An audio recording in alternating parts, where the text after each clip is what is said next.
సంఘానికి దేవుడు హెచ్చరిస్తున్నాడు. అసలు ఈ జారత్వం అంటే ఏమిటి? జారత్వం అనే పాపానికి మనం లేఖనాలు కొంచెం లోతుగా ధ్యానించడానికి ప్రయత్నం చేద్దాం. అసలు జారత్వం అనగా ఏమిటి? ఈ జారత్వం అనే పాపం ఏమిటి? మనకు అది అర్థం కావాలా. జారత్వం అనగా ఏమిటి? ఈ విషయాలను మనము కొంచెం లోతుగా స్పష్టంగా మనం ధ్యానిద్దాం. అసలు జారత్వము మనం చేయకూడదు, అది యెజెబెలు బోధ, బిలాము బోధ, అది ప్రమాదకరమే, దేవుని కోపం రగిలించుకునే పాపం అది లేఖనాలు మనం చూసాం. కానీ అసలు జారత్వం అనేది ఏమిటో మనము కొంచెం లోతుగా, కొంతమందికి తెలుసు, కొంతమందికి స్పష్టత కొంత రాదు కనుక కొంత విపులంగా స్పష్టంగా చెప్పాలి. ఎందుకంటే నా సేవ జీవితంలో కొంతమంది విపులంగా చెప్తేనే కానీ కొంతమంది అర్థం కాదు, కొంతమంది అర్థం చేసుకుంటారు. దయచేసి జారత్వం అనగా ఏమిటి, ఈ జారత్వం అనే పాపం ఏమిటి? లేవియాకాండము 21వ అధ్యాయము 14వ వచనంలో కొన్ని విషయాలు చూద్దాం. లేవియాకాండము జారత్వము అనే పాపమును గురించి మన వివరణ అనగా ఏమిటి మనం ధ్యానిస్తున్నాము.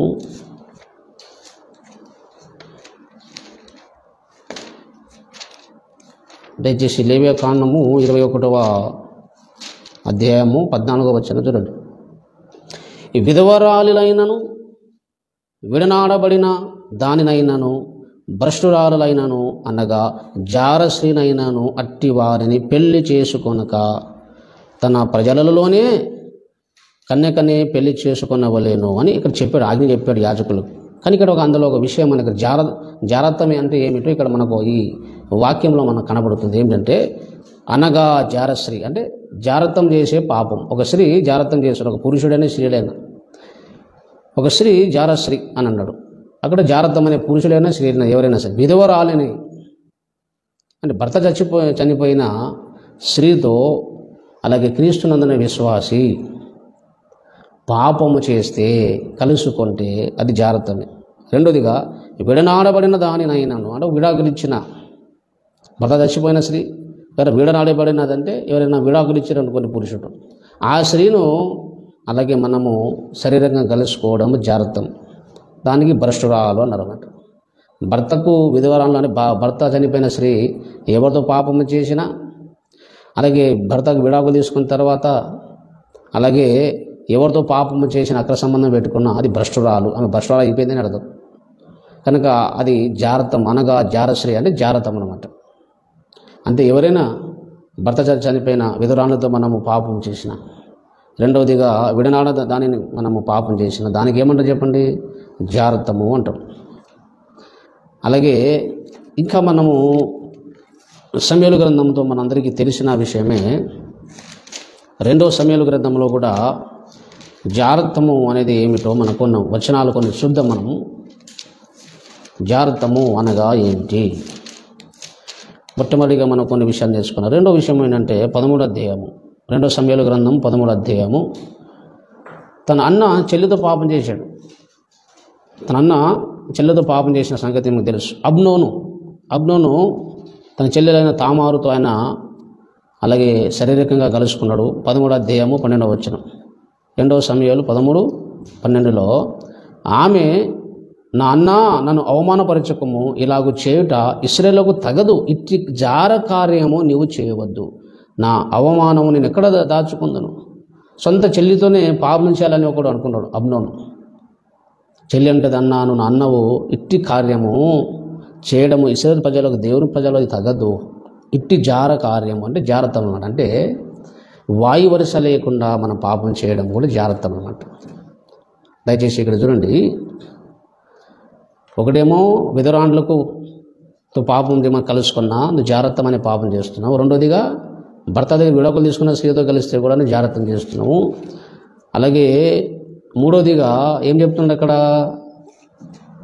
అన్న చెల్లితో పాపం చేశాడంటే వాయు వరుస లేకుండా పాపం చేయడం, అది సంగతి. దేవుడు ఎవరితో పెళ్లి చేసుకోవాలి ఒక ధర్మం అది నియమించిన ఒక కండిషను నేను నియమించిన దేవుడు. పెళ్లి చేసుకున్న భార్యతో తప్ప ఎవరితో పాపం చేయడానికి ఏ స్త్రీతో కానీ ఏ పురుషుడు కానీ ఎవరు కలుసుకోవడానికి వీల్లేదు. అదంతా జాగ్రత్తమే. దయచేసి 1 కొరింథీ అలాగే 5వ అధ్యాయం 1వ వచనంలో అందరికీ తెలిసిన వచన భాగమే. దయచేసి మీరు చూడండి, మీలో జారత్వమున్నదని వదంతి కలదు, మీలో ఒకడు తన తండ్రి భార్యను ఉంచుకున్నాడంట. ఎవరు ఉంచుకున్నాడు చెప్పండి? తండ్రి భార్య అంటే ఎవరు చెప్పండి? తల్లికి వరుసగా ఏమవుతుంది చెప్పండి? తల్లికి వరుసగా ఏమవుతుంది? చెల్లెళ్ళు. కనుక వరుసగా రక్త సంబంధం ఉన్న అలాగే చెల్లెళ్ళతో కానీ అన్నలతో కానీ తల్లిని మన వరుసకు వాళ్ళతో కానీ మనము తల్లితో పాపం చేయాలంటే తన పెళ్లి చేసుకున్న భార్యతో తప్ప అది స్త్రీలైనా పురుషులైనా ఇంకెవరిదైనా కలిసినా పాపం చేసినా అది అలాగే జారత్వము అవుతుంది.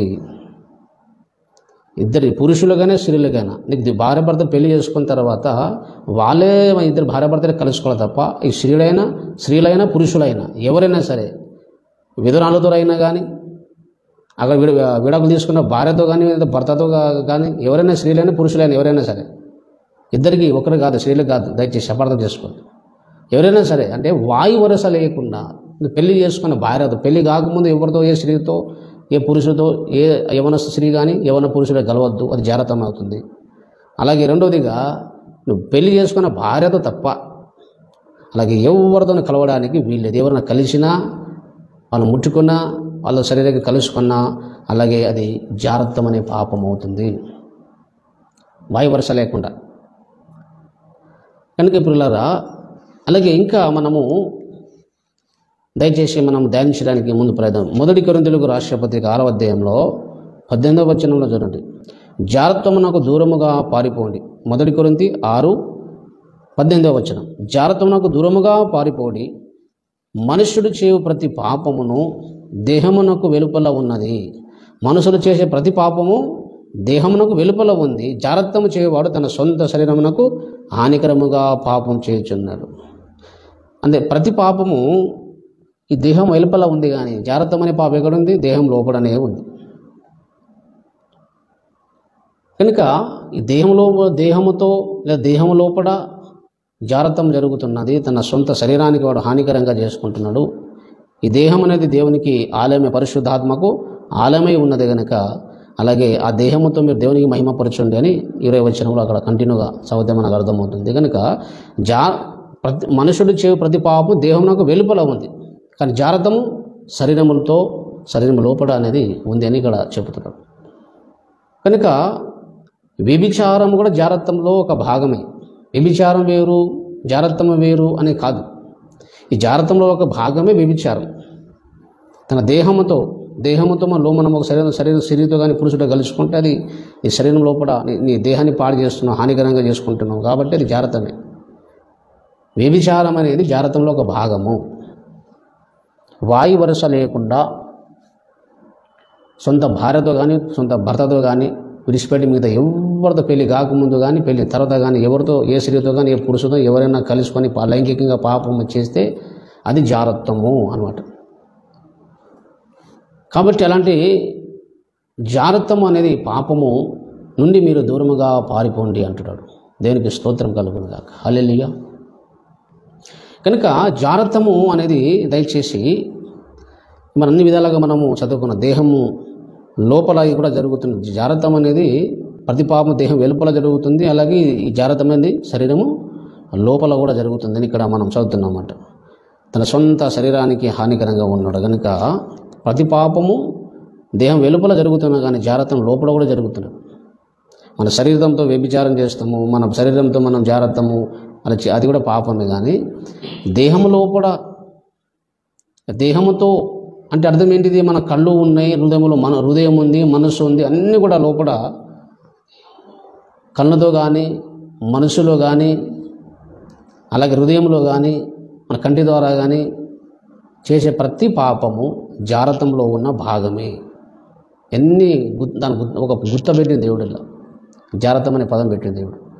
దయచేసి మీరు పేతురు రాసిన పత్రికలో చూడండి, ఇక్కడ చాలామంది అబద్ధ బోధకులు భ్రష్టులు ఏం బోధిస్తారంటే మన ఒక స్త్రీతో కానీ పురుషులతో కానీ భౌతికంగా కలిస్తేనే పాపం తప్ప వాళ్ళకు మనం చూసి మనుషులు పాపం చేయొచ్చు, ఒక పురుషుని చూసి వాళ్ళని చూసి మనం పాపం చేయొచ్చు, మంచిగా ఊహించుకొని పాపం చేయొచ్చు.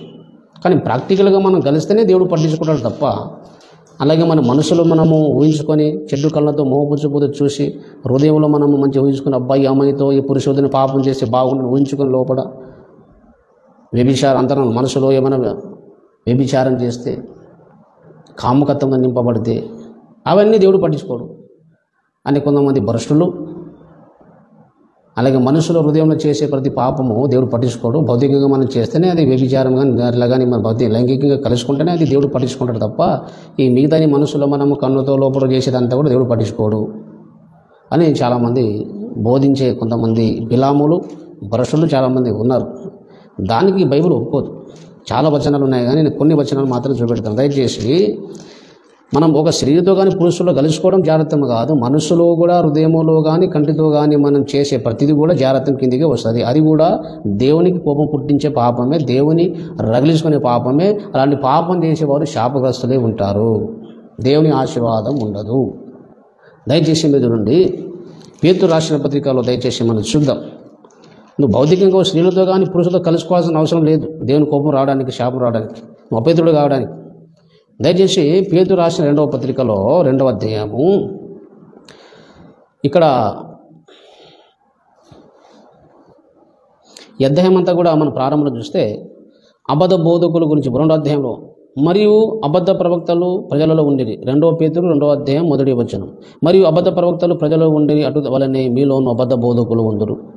వీరు తమను తాను కొనిన ప్రభువు కూడా విసర్జించు, తమకు తామే శీఘ్రముగా నాశనము చేసుకొనొచ్చు. నాశనం కరమగు భిన్నాభిప్రాయమును రహస్యముగా వాళ్ళు బోధిస్తారు.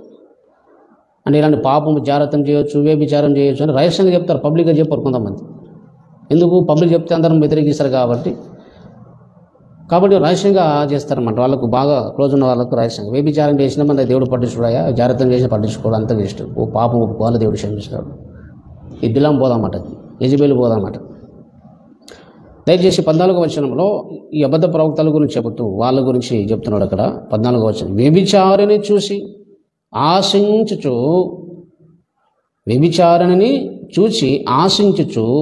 పాపము మానలేని కన్నులు గలవారు.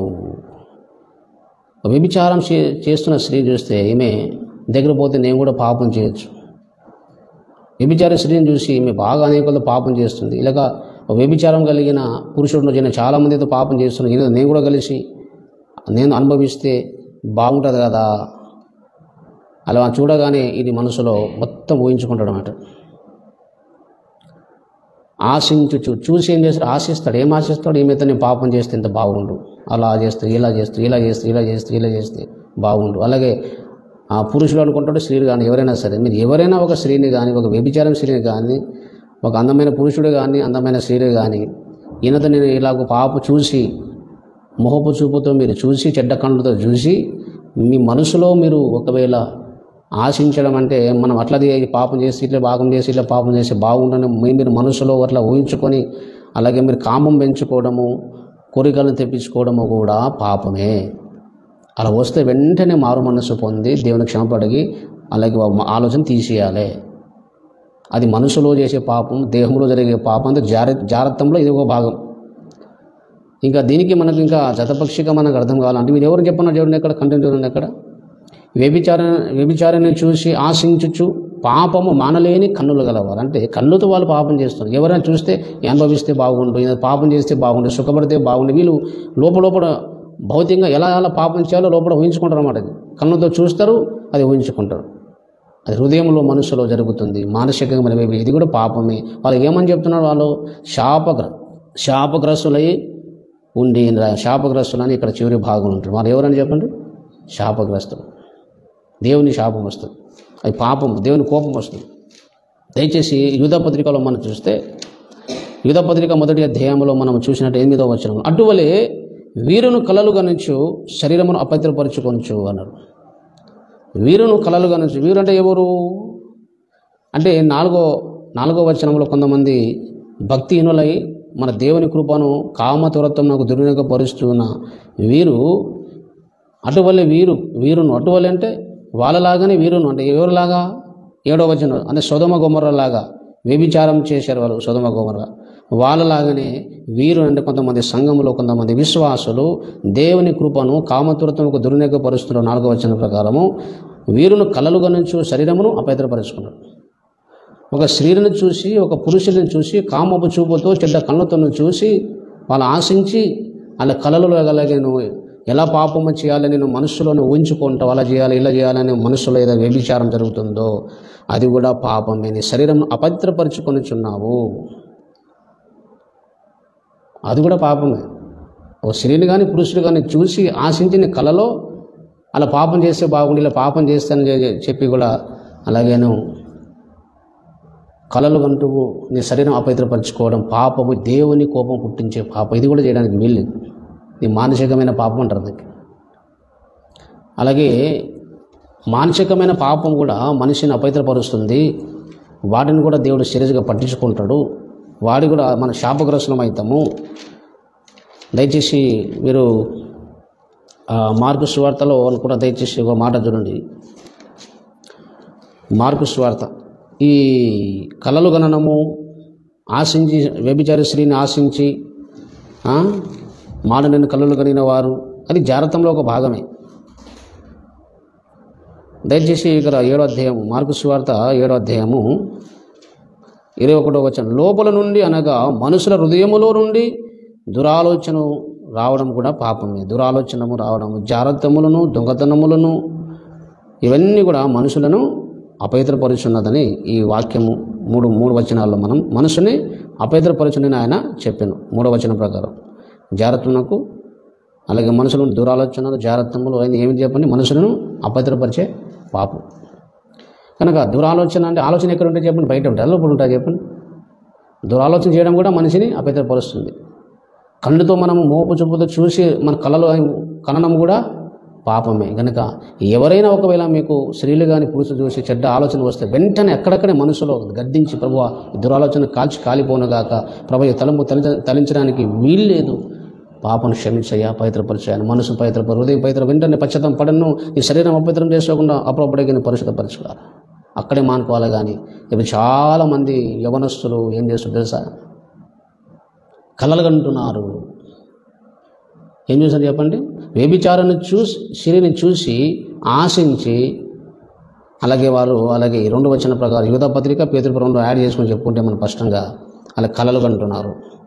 చాలామంది న్యూడ్స్ వీడియోస్ అంటే చాలామంది యొక్క న్యూడ్స్ వీడియోస్ అంటే మీకు చెప్పాలంటే సెక్స్ వీడియోస్ అలాగే యూట్యూబ్లో చాలా ఉంటాయి కదా, అవి చూసి చాలామంది యవనస్తులు చాలామంది విశ్వాసులు ఈరోజు ఎంతోమంది చెడిపోయారు. అవన్నీ చూసి ఆశించి అవన్నీ బొమ్మల విచిత్రమైన అపవిత్రమైన బొమ్మలు చూసి అనేక స్త్రీలను పురుషులు యవనస్థ స్త్రీలు పురుషులు అలా చూసి కామం పెంచుకొని కోరికలు పెంచుకొని అలా వాళ్ళ కళ్ళగంటుండు అలాగే వాళ్ళు పాపము చేస్తున్నారు. అది జాగ్రత్తము, అలా చేయడానికి నీకు వీల్లేదు. అలా మనం అలా అని చూడడం ఎందుకు, చెడ్డ చిత్రాలు చూడడం ఎందుకు, మన కోరికలు పెంచుకోవడం ఎందుకు, మన కామం పెంచుకోవడం ఎందుకు, మన పాపం చేయడం ఎందుకు, వాడికి దూరం ఉంటే ఆలోచన రాదే కదా. మరి బైబిల్లో యేసేపు యవనస్తులే, స్తేఫను యవనస్తులే, చాలామంది యవనస్తులు ఉన్నారు, భక్తులు ఉన్నారు. వాళ్ళకు సాధ్యమైంది మనకు కూడా కంపల్సరీగా పరిశుద్ధాత్మ శక్తి చేత యేసు ప్రభు ఒక జీవం చేత వాక్యంతో నింపబడినప్పుడు ఈ లోకంలో ప్రతి పాపను మనం జయించగలము. మనకు అసాధ్యమైనది ఏది లేదు, జయించగలం కాబట్టి దేవుడు చెప్పాడు.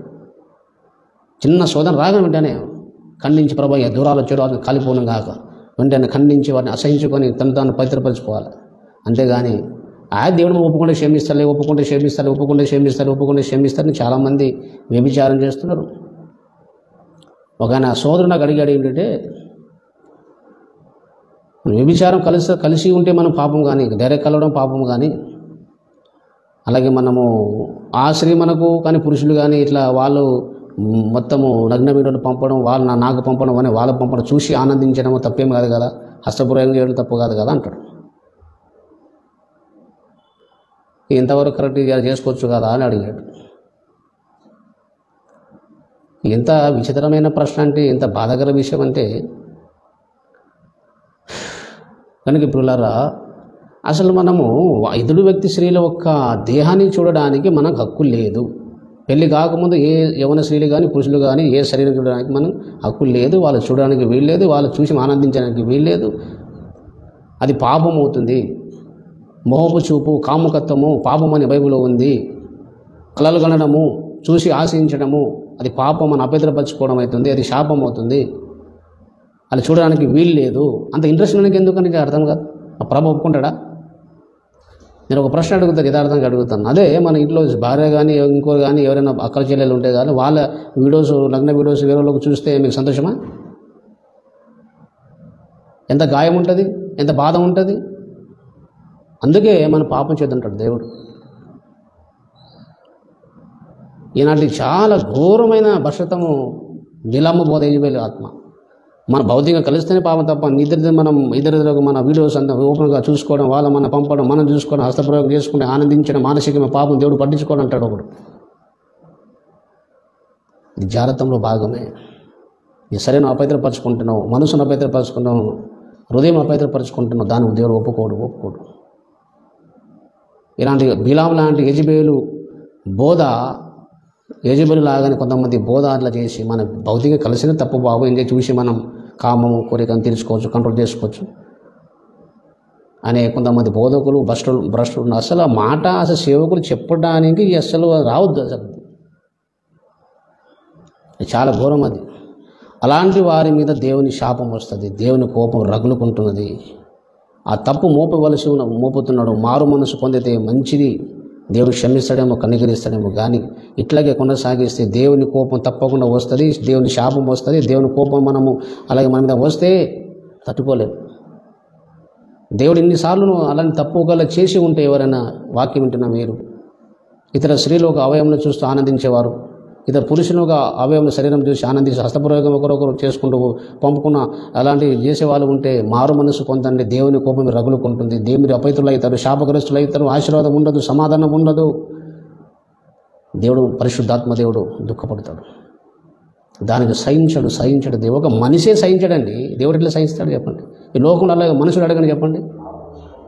ఒక అన్యుడు సహించడు, ఒక మామూలు మనిషే చికి అంటాడు. పొరువాని చెల్లెలకు పొరువాని, పురుషులకు పొరువానికి, భర్తకు మట్లా చూడడం తప్పు అని వాడంటాడండి. దేవుడిలో సహిస్తాడండి? చెప్పేటోళ్ళకి ఏం నష్టం లేదు, వాడు చేస్తాడు కాబట్టి చెప్తుంటాడు. కొంతమంది వాడు చేస్తాడు కాబట్టి కవర్ చేసుకోవడానికి, నేను కవర్ కావాలంటే ఏం చేస్తాడు, ఇంకోనికి చేసే పర్వాలేదు అనాలన్నమాట. వాని పాపం పడేది వస్తే వాడు నాకు ఖండించాడు, ఇద్దరు ఒకటే అయిపోతాం. వాడు నాకు ఖండించండి, నేను అని ఖండించాను. కనుక అట్లాంటి బోధ అనేది చేసి చాలామంది విశ్వాసులు మనసులో శరీరం అపవిత్రపరుచుకుంటూ శాపగ్రస్తులై, సమాధానం లేక, మైండ్ ఖరాబ్ అయిపోయి, ఆశీర్వాదం లేక, అభిషేకం లేక చాలామంది గందరగోళంలో ఉన్నారు. దేవుడు కొద్ది కాలం సమయం ఇస్తున్నాడు మారు మనసు పొందడానికి. మారు మనసు పొందితే దేవుడు నీకు క్షమించే అవకాశం ఉంది. కానీ మారు మనసు పొందకుండా దేవుడు క్షమిస్తాడు కదా నేను ధైర్యంగా పాపం చేస్తున్నా అంటే నీకు దేవుడు కోపం వస్తే తట్టుకోలేము మనం. పిల్లారా, తెలిసి తప్పు చేస్తే ఇది వాక్య విరుద్ధము అని ప్రభువు మెచ్చుకోడు, ఈ వాక్య ఖండిస్తుంది అని తెలిసిన తర్వాత నీవు ఆ పాపంలో అడుగు పెడితే నీకు క్షమాపణ ఉండదు. దయచేసి ఎందుకంటే ఇక్కడ హెబ్రీయులకు రాసిన పత్రికలో ఒక మాట మనం చూద్దాం పిల్లారా. చాలామంది తెలిసి చేస్తాం. వ్యభిచారం చేస్తే నిత్య నరకానికి పోతున్న దేవుడు డైరెక్ట్ చెప్పిన తర్వాత, అంత శిక్షించిన తర్వాత చాలామంది తెలిసి తప్పు చేస్తున్నారు. మహాజ్ఞానం అనుకుంటారు చాలామంది. హెబ్రీయులకు రాసిన పత్రిక 10వ అధ్యాయం 26వ వచనం. మనము 10:26 హెబ్రీయులకు రాసిన పత్రిక 10వ అధ్యాయము 26వ వచనం. మనము సత్యమును గురించి అనుభవ జ్ఞానము పొందిన తర్వాత బుద్ధిపూర్వకముగా పాపము చేసిన ఎడల పాపమునకు బలిక ఉండదు. కానీ న్యాయపు తీర్పునకు భయముతో ఎదురు చూచుటయు విరోధులకు దహింపబో తీక్షణమైన అగ్నియు నీకుండును. ఎవరికుండును? దేవుని విరోధులకు దహింపు ఒక అగ్ని ఒకటి దేవుడు నియమించాడు. ఆ అగ్ని నీకు కూడా దహిస్తుంది, ఆ అగ్నిని కూడా కాల్చివేస్తుంది. ఎందుకంటే నువ్వు సత్యముల గురించి అనుభవ జ్ఞానం పొందిన తర్వాత బుద్ధిపూర్వకంగానే పాపం చేస్తున్నావు. ఇది చేయడం తప్పు తెలుసు, కానీ దేవుడు ఒప్పుకుంటే క్షమిస్తాడని దేవుని కృపను కామతురత్వమునకు దుర్వినియోగపరచడము. దేవుడి కృప మన పొంది కాలు జరిగిపోతే, అరే నా కుమారులు బలైనపడి పడ్డాడు, మారు మనసు పొంది క్షమిస్తాడు. దాయిది ఒక్కసారి తప్పు ఒప్పుకున్నాడు, మళ్ళీ దేవుడు క్షమించాడు, ఆ పాపం పడి బుద్ధిపూర్వకంగా చేసి శిక్షించాడు. మళ్ళీ ఆయన ఎప్పుడు చేయలే, ఆయన మారు మనసు పొంది. కానీ చాలామంది క్రైస్తవులు ఏమైందంటే దేవునామ అవమానం అవుతుంది. దేవునామం దూషింపబడుతుంది. కారణం ఏంటంటే వీడు విశ్వాస ఉండి నీతులు చెప్తాడు, అతి చెప్తాడు, అట్లా ఉండాలి చెప్తాడు, మనకు వ్యభిచారం చేస్తూ ఉంటాడు. అంటే వీళ్ళు సత్యం గురించి అనుభవజ్ఞానం పొందిన తర్వాత బుద్ధిపూర్వకంగా పాపం చేస్తారు. ఇలాంటి వరకు నిత్య అలాగే అగ్ని అనేది ఉన్నది. అగ్నిగుండం ఉంటుంది, నరకం ఉంటుంది. ఇప్పుడు చాలామంది ప్రశ్న అడగవచ్చు అండి. నాకు చాలామంది ఒక ప్రశ్న ఉన్నదండి, చాలామంది క్రైస్తవులు వ్యభిచారం చేస్తున్నారు, జాగ్రత్తం చేస్తున్నారు, మరి దేవుడు అలా శిక్షించడం లేదే అన్నాడు. దేవుడు నాశనం చేయడం లేదే అంటే వాళ్ళు వ్యభిచారం చేస్తున్నారు, పాపం కట్టుకుంటారు, వ్యభిచారం చేస్తున్నారు, పాపం కట్టుకున్నారు, మరి వాళ్ళకి ఇలా నాశనం లేదే అని చాలామంది అనుకుంటున్నారు. పిల్లారా, అలాగే నాశనం అంటే ఇప్పుడు ఇక్కడ నాశనం చేయడు, నువ్వు చేసిన పాపం అనే అగ్నిగుండం నరకం ఉండదు, తీర్పు ప్రకటించబడ్డది. వ్యభిచారము జాగ్రత్తం చేసే వారికి చచ్చిపోయినాక ఉంటుంది. ఇక్కడే చంపడు నీకు దేవుడిని చంపడు. వ్యభిచారం చేయని చంపేయడము, జాగ్రత్తం చేయని చంపడం ఒక్కడ ఉండడు. దేవుని మారు మనసుకు అవకాశం ఇస్తున్నాడు. ఒకటి. రెండోదిగా మారు మనసు పొందకుండా అట్లాగే పాపం చేస్తూ బుద్ధిపూర్వకంగా పాపం చేస్తూ సరైన అపవిత్రపరచుకొని ఉంటే రేపు చనిపోయిన తర్వాత అగ్నిగుండం ఉంటుంది. వ్యభిచారము జాగ్రత్తము చేస్తే ఎవరు చంపడు. ఇక చచ్చిపోరు, మీరు బతుకుతారు. 100 సార్లు వ్యభిచారం చేసినా బతుకుతారు, కానీ చచ్చిపోయినా అగ్నిగుండం ఉంటుంది. దేవుడు చంపడం లేదు కదా, దేవుడు శిక్షించడం లేదు కదా. ఒకసారి చేశా, రెండోసారి చేశారే దేవుడు మౌనంగా ఉన్నాడంటే నాకు దేవుడు ఓకే అంటున్నా కాదురా బాబు. ఆడి తీర్పు ప్రకటించేసిండు దేవుడు. ఆడి వ్యభిచారం జాగ్రత్తం చేసే వారికి తీర్పు అయిపోయింది. బుద్ధిపూర్వకంగా అనుభవపూర్వకంగా తెలిసి ఎవరైనా తప్పు వ్యభిచారం జాగ్రత్తం చేస్తే వాళ్ళకి ఆల్రెడీ తీర్పు ప్రకటించేసిండు దేవుడు. ఇక నీకు ప్రత్యేకంగా భూలోకంలో చంపడు, చచ్చిపోయినాక నాకు శిక్ష ఉంటుంది. దయచేసి చూడండి, ఇక్కడ జాగ్రత్తము వ్యభిచారము నుంచి దూరంగా పారిపోండి దేవుడు అన్నాడు. ఎందుకంటే మనకు నిత్య అగ్నిగుండం ఉంది, దేవుని రాజ్యానికి మనం పోలేము. దయచేసి గళితులకు రాసిన పత్రికలో మనం దయచేసి 5వ అధ్యాయము, గళితులకు రాసిన పత్రిక 5వ అధ్యాయము అలాగే 19వ వచనం. శరీర కార్యములు స్పష్టమై ఉన్నవి, అవేవనగా జాగ్రత్తము, అపవిత్రత. అపవిత్రత అంటే అర్థం ఏంటి చెప్పండి? ఒకరు హస్తప్రయోగం చేసుకుంటా అలాగే వీడియోలు చూడడం పడడం కూడా అపవిత్రతనే. కాముకత్వము, విగ్రహారాధన, అభిచారము, ద్వేషములు, కలహాలు, మత్సరములు, క్రోధములు, కక్షలు, భేదములు, విమతములు, అసూయ, మతతలు, అల్లరితో కూడిన ఆటపాటలు మొదలైనవి. వీటిని గురించి మునుపు చెప్పిన ప్రకారము ఇట్టి వాటిని చేయువారు దేవుని రాజ్యమును స్వతంత్రించుకోరని మీతో స్పష్టముగా చెబుతున్నాను. అది అపోస్తలుడు పౌలు చెప్తాడు.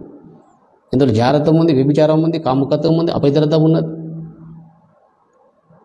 ఇవన్నీ పాపం చేసేవాడు దేవుని రాజ్యానికి వారసుడు కాదు. ఇది స్పష్టంగా చెప్తున్నది పౌలు చెప్పాడు.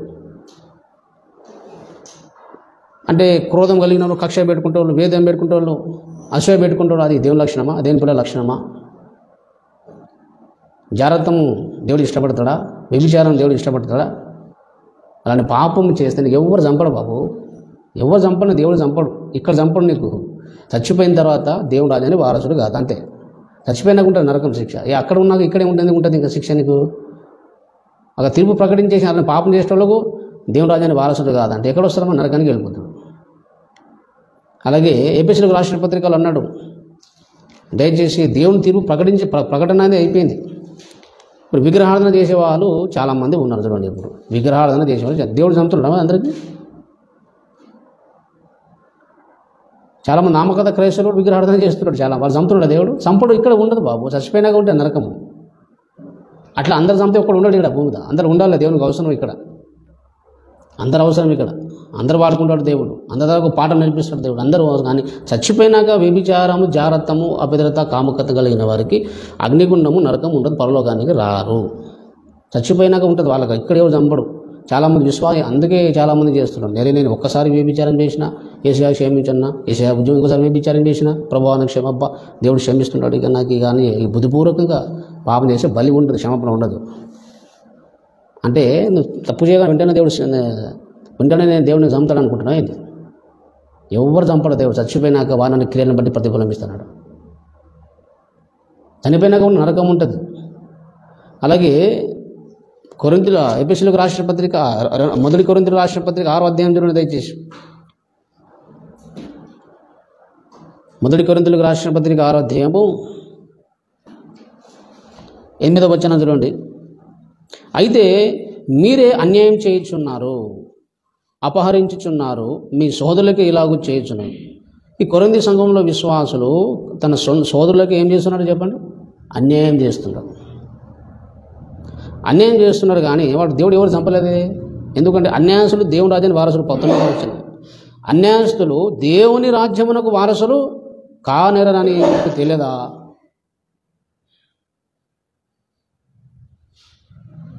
అన్యాయస్తులు దేవుని రాజ్యమునకు వారసులు కానేరని మీకు తెలియదా? మోసపోద్దయ్యా మీరు. అన్యాయస్తుడు ఎప్పుడు కూడా దేవుని రాజ్యానికి రాడు. కానీ మీరు అన్యాయం చేస్తున్నాడు. వాడు చంపిండా దేవుడు? నీకు తప్పు చేసినా దేవుడు మౌనంగా ఉన్నాడంటే రెండు ఆప్షన్. ఒకటి, నీకు మారు మనసు పొందడానికి దేవుడు టైం ఇస్తున్నాడు అని అర్థం. రెండవదిగా, అలాగే నువ్వు మారు మనసు పొందని దేవునికి తెలుసు. మారు మనసు పొందడం మీరు బుద్ధిపూర్వకంగా చేస్తున్నావు తెలుసు. మారు మనసు పొందడం తెలుసు. కాబట్టి నీకు అగ్నిగుణము అనే శిక్ష నీకు అక్కడ ఉన్నది, ఉంచున్నది. నీకు వ్యభిచారం అన్యాయం చేయగానే ఎవరు దేవుడు చంపడు. ఇక్కడ చచ్చిపోయినా కానీ శిక్ష ఉంటుంది నరకం. అది ఎట్లా వ్యభిచారం చేసి అన్యాయం చేసి జాగ్రత్తం చేసి నరకానికి ఎట్లా పోతాడు అక్కడ. కాబట్టి నా రోజు బతుకురా సుఖంగా బతుకుంటాడు దేవుడు. కాబట్టి మన దేవుడు అగ్ని వంటి దేవుడు. క్రీస్తునందున మనం అగ్నిలాగా ఉండాలి, పరిశుద్ధంగా ఉండాలి, పవిత్రంగా ఉండాలి. వేరులారా. కాబట్టి ఇక్కడ ఏముంటాడు? ఇక్కడ చూడండి, ఇక్కడ అన్యాయస్తులు దేవుని రాజ్యానికి వారసులు కారు. అలాగే ఇంకేమన్నాడు? మోసపోకుడి, జారులైనను, విగ్రహార్థకులైనను, వ్యభిచారులైనను, అడగింతనం గల 10వ వచనం, దొంగలు, లోబులు, త్రాగుబోతులు, దూషకులు, దోచుకున్నవారు దేవుని రాజ్యమునకు వారసులు కానేరరు. దేవుని రాజ్యానికి వారసులు కారు. అట్టి లక్షణం వీళ్ళు ఉంటే, మారు మనసు పొందితే, కృపగల దేవుడు పశ్చాత్తాపడితే, అలాగే మన దేవుడికి క్షమిస్తాడు. మళ్ళీ చేయొద్దు. అది దేవుడు క్షమిస్తాడే కాదని మళ్ళీ చేస్తే దేవుడికి కోపం వస్తుంది. కాబట్టి ఇక్కడ జాగ్రత్తము, వ్యభిచారము, అన్యాయం చేసేవాడు ఎక్కడ పోతాడు? అలాగే పరలోకానికి రాడు, దేవుని రాజ్యానికి వారసుడు కాదు. అలాగే ఎఫెసీయులకు రాసిన పత్రికలో చూడండి దయచేసి. ఎఫెసీయులకు రాసిన పత్రిక, అలాగే ఎఫెసీయులకు రాసిన పత్రికలో 5వ అధ్యాయము 3వ వచనం చూడండి. మీలో జాగ్రత్తమే కానీ, ఏ విధమైన అపవిత్రతయే కానీ, లోబత్తమే కానీ వీటి పేరైనను ఎత్తకూడదు. వీటి పేరైతేనా అసలు మరి చేయడం తర్వాత సంగతి అండి. జాగ్రత్తం అనే పదానికి, మన వ్యభిచారానికి, అపవిత్రతకు, లోబత్తముకు మన వీటి పేరైనను ఎత్తకూడదు. చేయడం తర్వాత సంగతి. పౌలు చెప్పేది అది.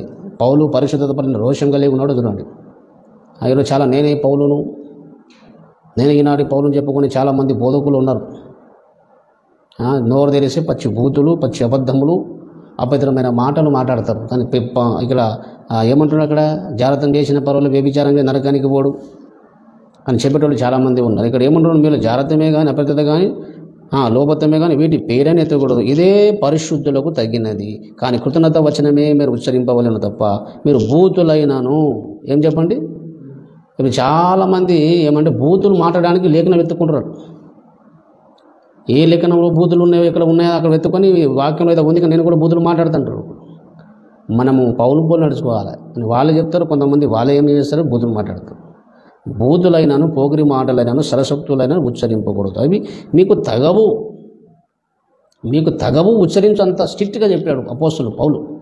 ఇంకేమన్నాడు? 5వ వచనం, వ్యభిచారి అయినాను, అపవిత్రుడైనను, విగ్రహార్థకుడైన ఉన్న లోబి అయినను క్రీస్తు యొక్కయు దేవుని యొక్కయు రాజ్యమునకు హక్కుదారుడు కాడని సంగతి మీకు నిశ్చయముగా తెలియను. దేవుని రాజ్యానికి వారసుడు కాదని నిశ్చయంగా స్పష్టంగా అలాగే చెబుతున్నాడు. అలాగే ప్రకటన గ్రంథం 21:8 వ్యభిచారులు అందరూ ఎక్కడ పోతారు చెప్పండి? అలాగే వాళ్ళు నిత్య నరకానికి పోతారు. అది చాలామంది ఏం చెప్తారంటే, అది ఒక ఆయన బోధ కూడా చెప్తారు, రహస్య బోధ, నేను విన్న బోధ. ఈ వ్యభిచారం చేయొద్దు, దొంగతనం చేయొద్దు అనేది అది అన్యులకు మన గురించి కాదు బాబు అంటాడు. కానీ ఎవరికంటే అది మన గురించి కాదు. అది ఎవరికి? అన్యుల గురించి రాయబడేది మన ఆత్మ సంబంధాలు, మనవన్నీ మనకు చెందదు, భౌతికమైన విషయాలు.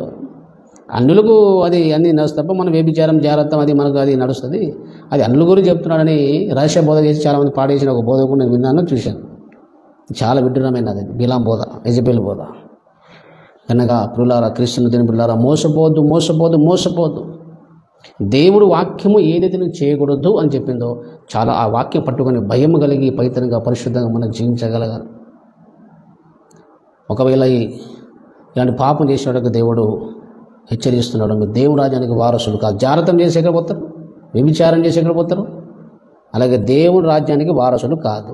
మీకు ఏ బోధకుడైనా ఎవరైనా రహస్య బోధించి వాక్యాన్ని బదిలికి చేసి లాజిక్లు మాట్లాడి అలాగే వ్యభిచారం చేసినా మనం పరలోకం బోధ నరకని బోధని ఏ వచనం చూపెట్టి చేసినా అది బిలాం బోధ, యెజెబెలు బోధ.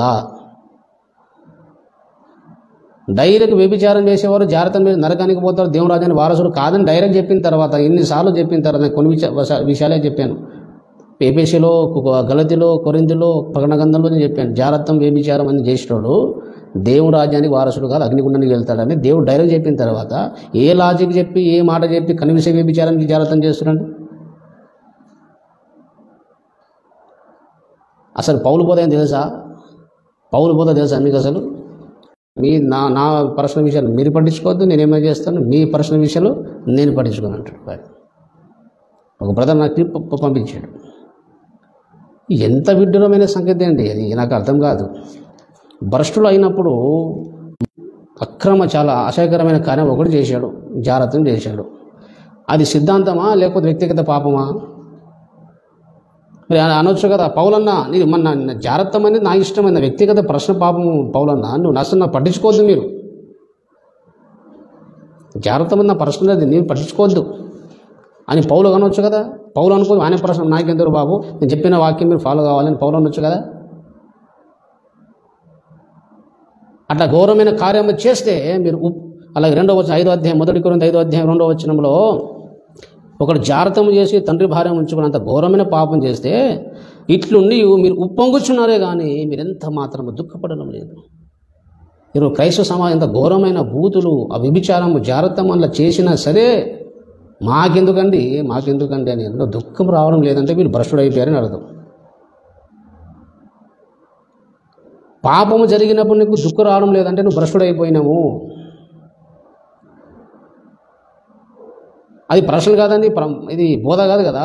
ఆ దుర్మార్గుని 13వ వచనం చూడండి, ఇక్కడ 5వ అధ్యాయం 12వ వచనంలో 13వ వచనం 5:13 ఆ దుర్మార్గుని మీలో నుండి వెలివేయండి అన్నాడు సంఘం నుంచి. హల్లెలూయా. పౌలు ఏమన్నా చెప్పండి, జాగ్రత్తగా ప్రశ్న చేసే లేదు, ఇది దేవుని సంఘం పరిశుద్ధమైనది, ఇది జరగడము దేవుని నామ అవమానకరము. ఆ దుర్మార్గుని వెలివేయండి అన్నాడు పౌలు డైరెక్ట్. అంటే ఆనాటి పౌలు ఎక్కడ, ఈనాటి పౌలని పోస్టర్ పెట్టుకొని దుర్బోధ చేస్తున్న వీళ్ళు ఎక్కడ? ఈ ప్రశ్నలు కాదండి, ఇది ఏమైనా బోధన? ఇది ప్రశ్నల విషయాల గురించి చెప్తున్నాడు.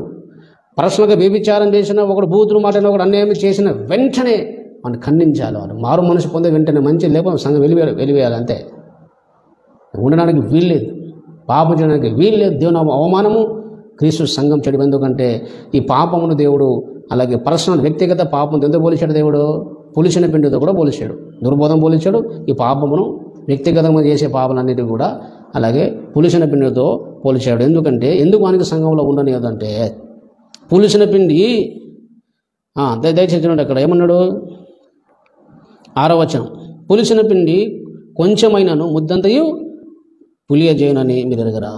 పులిసిన పిండి కొంచెం ఉంటుంది కానీ ముద్దంతా పులిసిపెట్టే విధంగా చెడగొడుతుంది. అది సంఘంలో ఒకటి వ్యభిచారం చేసి సంఘం అంతా చెడిపోతుంది కనుక ఆ పులిసిన పిండి తీసి పారివేయండి అన్నాడు ఆయన. ఆ పులిసిన పిండి మీరు తీసి పారివేయండి అని 7వ వచనం ఉండు. పాతదైన పులిపిండిని తీసి పారివేయండి అంటే వీడు సంఘం ఒక ముద్ద, మంచి పిండి ముద్ద, అందులో పులిసిన పిండి ఒకటి వ్యభిచారం చేసే ఆ సంఘం అంతా కూడా చెడిపోతుంది కనుక ఆ పులిసిన పిండిని తీసి పారేయండి అన్నాడు. వెలివేయమన్నాడు ఆయన. మనం శరీరం నుంచి తీసివేయాలా? సంఘంలో వ్యభిచారం అలాగే జాగ్రత్త ఎవరైనా చేస్తే మనకు తెలిస్తే వాస్తవం అయితే వానికి సంఘం నుంచి వెలివేయాలి. వాళ్ళు మారు మనసు పొంది పశ్చాత్తాపం నమ్మకం కుదిందని మళ్ళీ చేసుకోవాలి. ఆ దుర్మార్గుడు అన్నాడు ఆయన. ఏమన్నాడు చెప్పండి? దుర్మార్గుడు అన్నాడు 13వ వచనంలో ఆ జాగ్రత్తం చేసినది. మన సంఘం వ్యభిచారం చేస్తే పర్సనల్గా ఒకడు పాపం చేస్తే మనం పట్టించుకోవద్దని ఎవరు చెప్పాడు? పౌలు చెప్పాడా? అసలు పౌలు ఏమన్నాడు తెలుసా? దయచేసి 5వ అధ్యాయం చూడండి. సంఘంలో కూడా వ్యభిచారం కానీ జాగ్రత్తమ్మ కానీ ఇలాంటి పాపం చేస్తే మన దుర్మార్గుని వెలివేయాలి. 5వ అధ్యాయము 1 కొరింథీ 5వ అధ్యాయము 11వ వచనం, ఇప్పుడైతే సహోదరుడు అనబడిన వాడేవాడైనను. 10వ వచనమేమో లోకంలో ఉన్న పాపుల గురించి మాట్లాడుతున్నాడు. 11వ వచనంలో ఏమో సంఘంలో ఉన్న సహోదరుడు అంటే సంఘంలో ఉన్న విశ్వాసుల గురించి మాట్లాడుతున్నాడు. 11వ వచనం, ఇప్పుడైతే సహోదరుడు అనబడిన వాడు ఎవడైనాను జారుడు. ఏమని చెప్పండి? జారుడు అయినను, లోబి అంటే బాగా ధనపేక్ష కలిగిన వారు కానీ, విగ్రహార్థికుడు కానీ, తిట్టుబోతు కానీ, త్రాగుబోతు కానీ, దోచుకొనివాడు కానీ అయి ఉన్న ఎడల అట్టి వానికి సాంగత్యము చేయకూడదు, భుజింపకూడదని మీకు రాయిచున్నాను. ఎవరైనా క్రీస్తునందు విశ్వాసం ఉంచి బాప్తిసం పొందిన ఎవరైనా విశ్వాసులు సంఘంలో ఒకడు జారత్వం చేసిన, జారత్వం అని చెప్పాను, చాలా విషయాలు పాపాలు చెప్పాను. ఆ జారుడు కానీ జారత్వం అని పాపం చేసిన, లోబిగా ఉన్న, విగ్రహార్థన చేసిన, తిట్టుబోతు కానీ, త్రాగుబోతు కానీ, దోచుకున్నవాడు కానీ అయి ఉన్న అట్టి వాంతో మీరు సహవాసమే చేయకూడదు, అలాగే వాళ్ళతో భోజనం కూడా చేయకూడదు. ఇది పౌలు చెప్పిన సందేశము. అలా కనబడితే వానికి మరి భోజనం లేదు, సహవాసం చేయొద్దు, ఆ అలాంటివన్నీ వెలివేయాలన్నాడు. అంత స్ట్రిక్ట్గా అపోజిట్ పౌలు చెప్తే మనం ఏం చేసినా మన ప్రశ్నగా మనం పట్టించుకోదంటే ఇది ప్రశ్న విషయం కదా పట్టించుకున్నాం. పౌలు కదా మనకు మాదిరి. కనుక పిల్లారా, క్రీస్తును దేవుని పిల్లారా, అంత్య దినాలలో యెజబెలు ఆత్మ బోధిస్తున్నది. యెజబెలు దుర్బోధ, జారత్వం చేసిన వ్యభిచారం అన్నీ మనం పట్టించుకోదండి. సంఘంలో ఏం చేయండి, నేను చేస్తే ఇంకోటి నేర్చుకుంటే వాడిని చూసి అందరూ కూడా సంఘం అంతా చెడిపోతుంది. అలాగే మీద శాపం వస్తుంది, నరకానికి వెళ్ళిపోతావు. జారత్వం అనే పాపము నరకానికి వెళ్ళడానికి కారణమవుతుంది. కనుక దేవుని కోపం రగులుకుంటుంది. కనుక బైబిల్ వాక్యము ఖండించిన వద్దని చెప్పిన ఏ పాపం చేయడానికి కూడా భయపడాలి. దేవుడు కోపం నీ మీద వస్తే దేవుడు ఒక శిక్షించాలనుకుంటే రగులుకుంటే ఎవరు కాపాడుతాడు, నీకు ఎవరు రక్షిస్తాడు? కాబట్టి ఇంకా నువ్వు తప్పు చేసినా, ఎవరైనా చేసి ఉంటే ఒక దయచేసి వాక్యం ఉంటే నువ్వు పొరపాటు చేసి ఉంటే, జాగ్రత్తం కానీ, వ్యభిచారం కానీ, అపవిత్రత కానీ, అంటే ఆలోచనలోని మనసును శరీరం అపవిత్రపరుచుకుంటే, దేవుడు నీకు శిక్షించలేదంటే నువ్వు మారు మనసుకు దేవుడు కనికరిస్తున్నాడు. మారు మనసు పొంది విడిచిపెట్టము, లేకపోతే చచ్చిపోయిన తర్వాత అగ్నిగుండానికి వెళ్తావు, నరకానికి వెళ్ళిపోతావు. నీ దేవుని ద్వారా నిన్ను నాశనం చేయడానికి సాతాను ఈ తప్పు చేయకపోయినా పర్వాలేదు, ఆ తప్పు చేయకపోయినా పర్వాలేదు, వ్యభిచారం చేయొచ్చు, జారత్వం చేయొచ్చు, బూదులు మాట్లాడవచ్చు, అది మాట్లాడవచ్చు, రకరకాలుగా యెజబెలు ఆత్మ కలిగిన బోధకులను బోధించి నీ దేవుడిని నాశనం చేయ విధంగా సాతాను కొంతమంది బోధకులను భ్రష్టు పట్టిన బోధకులు వాడుకుంటున్నాడు. జాగ్రత్త ఉండాలి. కనుక ఇప్పుడు ఈరోజు అలాగే బిలాము బోధలో మొట్టమొదటి బోధ ఏం బోధది? వ్యభిచారం చేసినా మనం నయం నరకానికి పోము, వ్యభిచారం చేయొచ్చు, జారత్వం చేయొచ్చు అని బోధ. ఎవరి బోధ ఇది? యెజబెలు స్త్రీ బోధ, అలాగే ఇది బిలాం బోధ. అంటే ఆ బిలాం బోధ అనుసరించే అందులో ఉన్నారు. దేవుడు క్రైస్తవ సమాజంలో ఉన్నారు, క్రీస్తు సంఘంలో ఉన్నారు. దయచేసి ఆ పాపం చేస్తే ఆనాడు ఇశ్రాయేలు నాశనం చేసిన దేవుడు నిత్య నరకం నేను పంపుతాడు. కనుక జారత్వం అనే పాపం చేయడానికి వీల్లేదు, వ్యభిచారం చేయడానికి వీల్లేదు. అటు పాపము చేసింది దేవుడు నరకానికి పంపుతాడు. నరకానికి వెళ్ళిపోతావు, అపవిత్రులైపోతావు, భ్రష్టుడైపోతావు, దేవుని కోపానికి గురి అవుతావు. కనుక ఆ పాపము చేసి నీకు చేయడానికి ఎవరైనా బోధకులు కానీ, సేవకులు కానీ, నీకు ఎవరైనా లాజికులు మాట్లాడి వచనాలు చూపెట్టి వ్యభిచారం చేసి నరకానికి పోము, జాగ్రత్త చేసి నరకానికి పోము అని ఎవరైనా నీకు లాజిక్ చెప్పి చేసినా మోసపోవద్దు. డైరెక్ట్గా ఎన్నిసార్లు చెప్పిన తర్వాత ఇంకా లాజిక్ ఏం చెప్తానంటే నాకు అర్థం కాదు. నేను విన్నాను, ఒక సేవకుడు చెప్పి వ్యభిచారం చేసి నరకానికి పోనాడు, నేను నిరూపిస్తాడు ఒక ఆయన. ఏంటిది అసలు? అది వాక్యం వక్రీకరించి లాజిక్లు మాట్లాడి మనిషికి పాపం నడిపించడానిక? మరి ఇన్ని వచనాలు, వందల వచనాలు కొత్త నిబంధనలో పౌలు, పేతురు, యోహాను అందరు చెప్పిందంతా ఏంటిది? వ్యభిచారం జాగ్రత్త చేసి నరకానికి అగ్నిగుణాన్ని పోతానని, దేవుని రాజ్యానికి వారసులు కాదని అంత స్పష్టంగా చెప్పి డైరెక్ట్ చెప్పిన తర్వాత ఇంకా లాజిక్ ఎందుకు? ఏం నిరూపిస్తాను అంటే నీ మనసు ఏంటిది? నువ్వు వ్యభిచారం చేస్తున్నావు అన్నమాట. చాలా వ్యభిచారం చేయమని నిరూపిస్తున్నమాట సంఘంలో. అందుకే ఆ బోధకుడు వ్యభిచారం చేసిన తప్పుగా నరకాన్ని నిరూపిస్తుంటాడు ఒక ఆయన. దాన్ని చూసి బాధపడిన వాళ్ళు కొంతమంది ఉన్నారు, భ్రష్టుడు. కనుక ప్రియ సోదరులారా, ఒకవేళ అటు జాగ్రత్తం కానీ ఇలాంటి అపవిత్రత ఉంటే అది యెజబెలు బోధన చేస్తుంది. నీ దేవుడు చేత నిన్ను నాశనం చేయించడానికి, నరకానికి పంపడానికి సాతాను పన్న కుట్ర తంత్రము. కనుక ఈ బిలాము బోధన అనుసరించొద్దు, యెజబెలు బోధను జాగ్రత్త అనుసరించొద్దు. ఆ పాపము చేయొద్దు. ఆ పాపం నరకానికి వెళ్ళిపోతాము. ఏ పాపం చేయకుండా మనం పరిశుద్ధంగా భయం కలిగి ఉంటాం. ఏదైనా పొరపాటులో ఉంటే వెంటనే పశ్చాత్తాపడి విడిచిపెడితే దేవుని క్షమిస్తాడు, కృప చూపుతాడు. మళ్ళా పొరపాటు బుద్ధిపూర్వకంగా చేయొద్దు. బుద్ధిపూర్వకంగా చేసే మనకు బలి ఉండదు, క్షమాపణ ఉండదు. కాబట్టి ఇంతలో ఈ బైబిల్ స్టడీ ముగించుకుందాం. కనుక బిలాములో ఉన్న మొదటి విషయాన్ని మన జాగ్రత్త గురించి అలాగే మనం నేర్చుకున్నాం. ఆ పాపం చేయకుండా జాగ్రత్త పడదాం. నెక్స్ట్ మనం వచ్చే వారంలో మళ్ళా పార్ట్ 2 విషయంలో మనము బిలాము బోధ, యెజబెలు బోధ గురించి పార్ట్ 2లో మనము బోధిస్తాను. ఇంత సమాప్తం చేసుకుందాం, ప్రార్థన చేసుకుందాం. విన్న వాక్యం బట్టి నీలో ఒకవేళ ఎట్టి పొరపాటు కానీ ఎట్లా ఉంటే పరీక్ష చేసుకుని మారో మనసు పొందండి. ప్రార్థన చేసుకుందాం. స్తోత్రం దేవా, పరిశుద్ధుడా, మహోన్నతుడా, సర్వశక్తిగల దేవ, ఆశ్చర్యకరుడా, ప్రభా, బీలాము బోధ ఏమిటో